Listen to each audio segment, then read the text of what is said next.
Hello and welcome. आप देख रहे हैं बॉलीवुड रिपोर्टर और मैं हूं आपके साथ सोनाली। हाजिर हूं बॉलीवुड की अप टू डेट खबरों के साथ फिर एक बार। तो चलिए करते हैं आज के शो की शुरुआत बड़ी खबर के साथ। जावेद अख्तर और शबाना आजमी ने लॉन्च की दिव्या दत्ता की दूसरी किताब the stars in my sky की लॉन्चिंग में पहुंचे कई सितारे। कुछ लोग होते हैं कि जो हो गया तो हो गया, लेकिन उनके अंदर अपने आप को इम्प्रूव करने की, अपने आप को और दूर तक ले जाने की, अपने आप को हर दिशा में जाने की और देखने की और समझने की तमन्ना और कोशिश होती है। वो बहुत कम लोग होते हैं। ये है वो लड़की। बीते दिन मुंबई के एक 5 स्टार होटल में दिव्या दत्ता की दूसरी किताब the stars in my sky का विमोचन किया गया। इस बुक की लॉन्चिंग दिग्गज कवि और गीतकार जावेद अख्तर और उनकी पत्नी शबाना आजमी ने की। इस खास मौके पर गुरदास मान, राकेश मेहरा और श्रीराम राघवन जैसे कई सेलिब्रिटीज मौजूद रहे। आपको बता दें कि एक्ट्रेस दिव्या दत्ता की ये दूसरी किताब है। 4 साल पहले दिव्या दत्ता की लिखी पहली किताब मी एंड मां का विमोचन सदी के महानायक अमिताभ बच्चन ने किया था। किताब की लॉन्चिंग पर दिव्या दत्ता ने बताया कि उनके 2.5 दशक से भी लंबे फिल्मी सफर में फिल्म इंडस्ट्री के ऐसे कई हमसफर रहे हैं जिन्होंने उनकी एक्टिंग के सफर को बेहद खुशनुमा बनाने में अहम योगदान दिया है। There has been such amazing people in my journey that have made it so amazingly beautiful for me. ये किताब उनके लिए है। बहुत बार हमें मौका नहीं मिलता ये कहने का कि हम गप्पे मारते हैं, मस्ती करते हैं, we just chat, we work together, but never do we get an opportunity to say, hey listen, you really matter a lot to me and you mean a lot to me. So this book is for those very special people who mean the world to me. ये मेरी तरफ से सबको शुक्रिया है। इस दौरान जावेद अख्तर ने बात करते हुए अपने मजाकी अंदाज में कहा, मैंने अभी किताब देखी ही है, मुझे नहीं पता कि क्या कहना है क्योंकि मैंने अभी तक किताब पढ़ी नहीं है। मैं लेखन की बजाय लेखिका के बारे में बात करूंगा। एक ही वक्त होता है दुनिया में कि जब ब्रेन फंक्शन करना बिल्कुल बंद कर देता है। जब आप एक ऐसी किताब की रिलीज पे जाते हैं जो आपने पढ़ी नहीं है, उसमें फिर आपका दिमाग काम नहीं करता। तो इस वक्त मेरी हालत है। ये बुक मैंने अभी देखी यहाँ आके और इस पे मुझे अब कुछ बोलना है। उसकी तरकीब ये होती है कि अगर आपने फिल्म नहीं देखी है या आप ये सोचना चाहते हैं कि फिल्म ना देखी होती तो अच्छा था, जैसा अक्सर होता है, या आपने बुक पढ़ी ही नहीं है, सिर्फ इतना मालूम है कि बुक तो अच्छी है इसलिए कि एक चैप्टर बहुत ही अच्छा होगा उसका, तो आपके पास एक ही तरकीब बचती है कि बजाय राइटिंग के राइटर के बारे में बात करने लगे, बजाय फिल्म के डायरेक्टर के बारे में बात करने लगे, उसकी पर्सनालिटी में खूबियाँ देखिए, उसकी तारीफ कीजिए तो काम निकल जाता है। इस मौके पर जावेद अख्तर की पत्नी शबाना आजमी भी मौजूद रहीं। शबाना दिव्या दत्ता के साथ कुछ फिल्मों में काम भी कर चुकी हैं। दोनों एक्ट्रेसेस के बीच काफी अच्छी बॉन्डिंग है। आइए आपको सुनाते हैं कि शबाना ने दिव्या के बारे में क्या कहा। What a generous title, The Stars in My Sky. Divya is that kind of person. All that she has attained, all that she has achieved, she wants to say it is because of people in her life. Only a very confident person can say that, Divya. I also haven't read all the book, but I've read enough of it to know that, देखिए, बगैर किताब पढ़े जावेद साहब ने ये कह दिया था कि ये आपने अपने आप को स्ट्रेच किया है जिसकी ज़रूरत नहीं है, और आपने यही लिखा है अपने इंट्रोडक्शन में। आपने यही लिखा था कि कोई ज़रूरत नहीं थी, you are an actress, but you felt this was one more way of expressing yourself, expressing your insight. So see he managed to put the hand on exactly what you were saying. Director Rakesh Om Prakash Mehra भी इस किताब की launching में पहुंचे। दिव्या दत्ता राकेश ओम प्रकाश मेहरा के film भाग मिल्खा भाग में भी काम कर चुकी हैं। राकेश ओम प्रकाश मेहरा ने दिव्या दत्ता को एक साहसी शख्स और एक साहसी एक्ट्रेस बताया है। Fearlessness best described for Divya कि समझ संसार मेरे विरुद्ध खड़ा हो जाए, समझ संसार मेरे विरुद्ध खड़ा हो जाए, कलंक और उपहास की मुझ पे वर्षा हो। मेरे दोस्त मेरे भोजन में विष ही का न मिला दे। अस्त्र शस्त्र से व्यूहबद्ध मेरे दुश्मन मुझ पे आक्रमण करे, चाहे आसमान ही टूटकर मेरे सर पे क्यों ना गिर पड़े। एक साल जो आपने काम नहीं किया, मुझे ऐसे आपके बहुत साल मालूम। अपनी जीविका के लिए चाहे मुझे द्वार द्वार अलग ही क्यों ना जलाना पड़े, मेरे दिल में कोई भय नहीं। That's Divya for you. Divya Dutta ने अपनी किताब the stars in my sky में उन लोगों के बारे में बताया है जो उनके जीवन की इस यात्रा में एक महत्वपूर्ण हिस्सा रहे हैं। उनकी ये किताब अमिताभ बच्चन, जावेद अख्तर, शबाना आजमी, गुरदास मान, शाहरुख खान, सलमान खान, गुलजार, राकेश ओम प्रकाश मेहरा और नितिन कक्कड़ समेत कई कलाकारों को समर्पित है। मुंबई से नवीन भारद्वाज की रिपोर्ट, E24।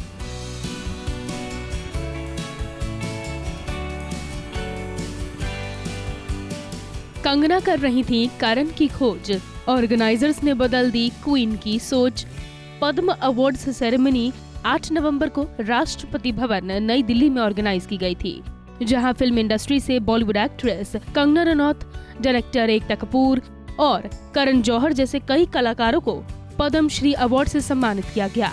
अब कंगना रनौत का एक ऐसा बयान सामने आया है जिसमें उन्होंने बताया है कि वो अवार्ड फंक्शन में करण से बात करने के लिए उन्हें ढूंढ रही थी, लेकिन दोनों की मुलाकात नहीं हो सकी।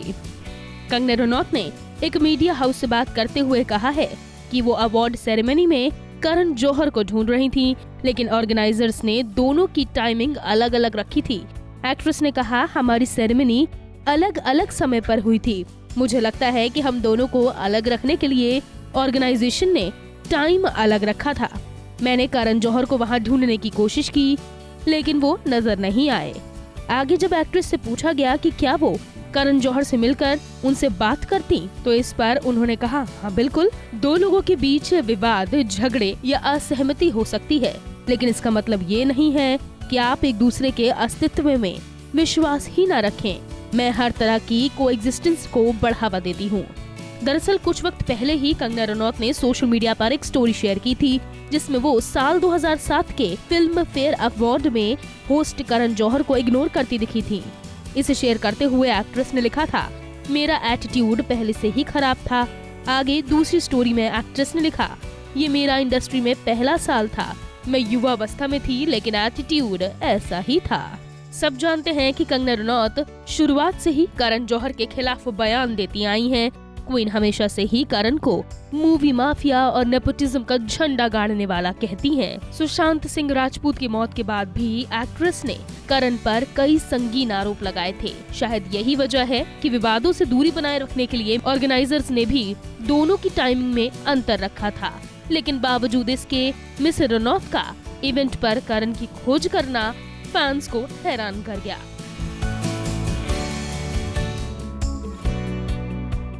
आदिपुरुष का शूट हुआ रैप अप, टीम के साथ सेट से वायरल हुई पिक्चर्स। सुपरस्टार प्रभास काफी समय से अपनी अगली माइथोलॉजिकल ड्रामा फिल्म आदिपुरुष को लेकर चर्चा में बने हुए हैं और अब फिल्म के सेट से जुड़ी सोशल मीडिया पर कुछ तस्वीरें भी सामने आ गई हैं। सुपरस्टार प्रभास ने अपनी मच वेटेड फिल्म आदिपुरुष की शूटिंग पूरी कर ली है। फिल्म ने शूटिंग के 100 दिन पूरे कर लिए हैं। ऐसे में स्पेशल दिन को और खास बनाने के लिए एक्टर प्रभास और सनी सिंह को फिल्म की पूरी टीम के साथ जश्न मनाते हुए देखा गया है। सोशल मीडिया पर शूटिंग रैप अप की तस्वीरें काफी वायरल हो रही हैं। वहीं फिल्म के डायरेक्टर ओम रॉथ ने सोशल मीडिया पर फिल्म की शूटिंग 103 दिन में पूरी करने की जानकारी दी है। फिल्म के कलाकारों के साथ एक तस्वीर शेयर करते हुए उन्होंने लिखा है, आदिपुरुष की शूटिंग पूरी हो गई है, एक शानदार सफर पूरा हुआ, इसे आपके साथ शेयर करने को उत्साहित हूँ। आदिपुरुष की शूटिंग 103 दिन में पूरी हो गई। फिल्म की शूटिंग के 100 दिन कंप्लीट हो गए हैं, जिसका जश्न मनाते हुए सभी को सेट पर देखा जा सकता है। बता दें कि इससे पहले कृति सेनन और सैफ अली खान ने अपने हिस्से की शूटिंग पूरी की थी। तस्वीर शेयर करते हुए कृति ने लिखा था, यकीन नहीं होता कि ये सफर इतनी जल्द ही खत्म हो गया। मुझे बुरा लग रहा है कि मुझे इतने स्पेशल किरदार जानकी को जाने देना पड़ेगा, जिसे निभाकर मैं काफी गर्व महसूस कर रही हूँ। उनका प्यार भरा दिल, उनकी पवित्र आत्मा और उनकी अडिग ताकत कहीं न कहीं मेरे अंदर हमेशा के लिए रहेगी। बात करें कृति के रोल की तो इस फिल्म में मिस सेनन सीता के रोल में दिखाई देंगी, जबकि सैफ अली खान फिल्म में रावण की भूमिका में होंगे। वहीं प्रभास को भगवान राम की भूमिका में देखा जाने वाला है। इन तीनों के अलावा फिल्म में लक्ष्मण का किरदार बॉलीवुड एक्टर सनी सिंह निभाएंगे। कहा जा रहा है कि ओम राउत के डायरेक्शन में बन रही इस फिल्म में बाहुबली की तुलना में डबल वीएफएक्स का इस्तेमाल किया जाएगा। Bureau report. तो सबसे पहले आप लोगों का स्वागत है आयशा और यशस्विनी E24 पे। Thank you. Hello. Thank you. How are you guys? मतलब आप लोग बहुत दिनों के बाद, मतलब I am taking an interview for the first time, but I am seeing you guys like आपके सारे एपिसोड्स एंड सब कुछ फॉलो करता हूँ। तो कैसे हो आप लोग? थैंक यू, बहुत बढ़िया। Thank you. How are you? I am good, I am very excited. काफी टाइम लग गया सीजन 3 को आने के लिए, 1 साल पहले आने वाला था, बट बिकॉज जिस सिचुएशन में हम हैं ऑब्वियसली हम शूट नहीं कर पाए, बट या I am really excited. Finally हम लोग भी वेट कर रहे थे कि कब आएगा, कब रिलीज होगा। गेट टू बी रे एंड निखत अगेन। सो या Alright, those who haven't seen all these 2 seasons, अगर हम आपसे जानना चाहें, talking about your character, अगर आप लोग एक बार थोड़ा सा ब्रीफ कर दें जिन्होंने देखा नहीं है उनके लिए। तो सबसे पहले यशस्विनी। तो अडल्टिंग कहानी है 2 लड़कियों की जिन्होंने अपना घर छोड़ के कहीं किसी और शहर में अपने लाइफ बनाने की का डिसीजन लिया है, और अब वो उस डिसीजन को जी रहे हैं, और उसके लिए जो भी ऑब्स्टिकल्स उनकी लाइफ में आते हैं, वेदर इट्स रिलेशनशिप, करियर, हर चीज से रिलेटेड, तो वो कुछ छोटी छोटी नुआंसेस, छोटी छोटी सिचुएशंस के बारे में to help everybody understand with a little bit of sense of humor is the idea. Ayesha. जो भी यशस्विनी ने कहा, एडिंग टू दैट, जो स्टोरी है रे और निखत के बारे में, और रे और निखत जो 2 लड़कियां हैं उनसे आप सब रिलेट कर पाएंगे, क्योंकि 2 टाइप की लड़कियां होती हैं, या तो निखत या तो रे। एक बस और कुछ नहीं हो सकता। और यू विल सी बहुत रिलेटेबल है। बेसिकली कोशिश यही रही है कि जो भी इस शो को देखे, यंग अडल्ट्स जो हैं, लड़के लड़कियां, उनके इशू सेम होते हैं। वही पानी खुला रह गया, और अब वो तेरी गलती थी, नहीं वो मेरी गलती थी, और उस टाइप की सिचुएशंस हैं। जैसे जैसे सीजन्स आगे बढ़ते गए, उनकी लाइफ और उनकी सिचुएशन अंडरस्टैंडिंग बढ़ती गई। अब उतने छोटे इश्यूज नहीं है, अब उन्हें समझ में आ गया अकेले कैसे रहना है, कैसे काम करना है। अब जो बड़ी और चीजें हैं उनकी लाइफ की, कि रिलेशनशिप, काम, प्रमोशन, इन सबको कैसे टैकल करें, और इन सब को ध्यान में रखते हुए जो उनकी फ्रेंडशिप है, जो रे और निखत की फ्रेंडशिप है, वो कैसे ग्रो हो रही है और वो किस जा रही है। तो उसी के बारे में शो अडल्टिंग। सेकेंड सीजन में हमने देखा था कि आप मूव आउट कर गए थे, एक साथ आप लोग रह रहे थे, और आप निकल गए बिकॉज आपका जॉब लग गया था। सो क्या है, फिर झगड़े हो गए। तो इस सीजन में हमें क्या कुछ नया देखने को मिलेगा? लाइक हमने प्रोमो में देखा कि you are like looking for love life and आगे बढ़ रहे हो आप लोग। क्या कुछ देखने मिलेगा अगर कहना चाहें?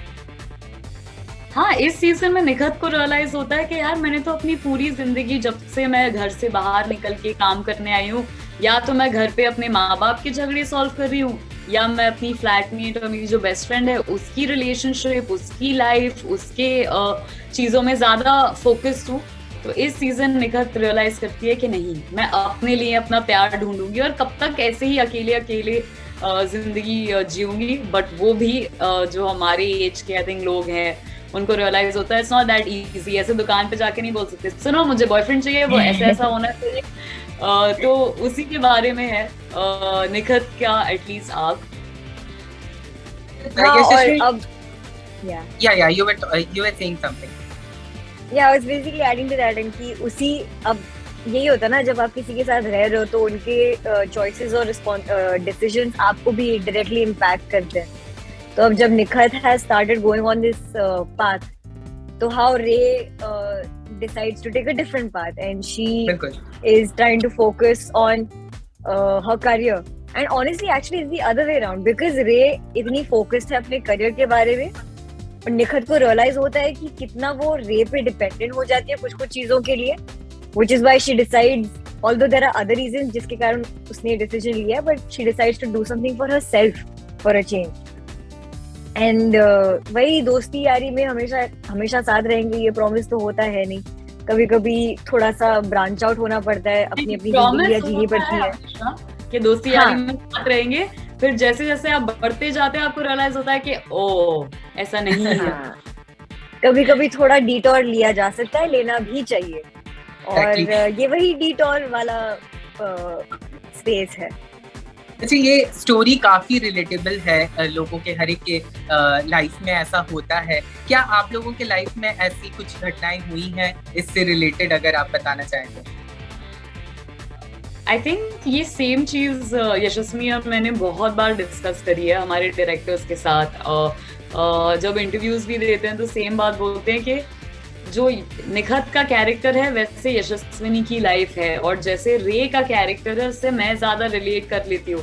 जब हमने पहली बार सीजन 3 की स्क्रिप्ट भी पढ़ी थी तो हम कॉन्स्टेंटली और सिचुएशंस के बारे में बात कर रहे थे, अरे यशस्विनी तुम्हें पता है जब तुम्हारे साथ ऐसा हुआ था तुमने ऐसे बिहेव किया था, और वो बेसिकली निखत जो मैं कैरेक्टर प्ले करती हूँ उसकी स्टोरी है। और सेम विद यशस्विनी, जब भी वो रे के डायलॉग्स पढ़ रही थी she would look at me, यार दिस इज यू, तुम ही हो बिल्कुल। चलिए, थैंक यू सो मच हमारे साथ बने रहने के लिए, एंड ऑल द बेस्ट। हम होप करते हैं कि ये बहुत अच्छा, जैसे बाकी 2 सीजन बहुत अच्छे गए थे, ये भी सीजन बहुत अच्छा जाए, and you guys are pro, like pro, really pro. Thank you so much. Thank you so much.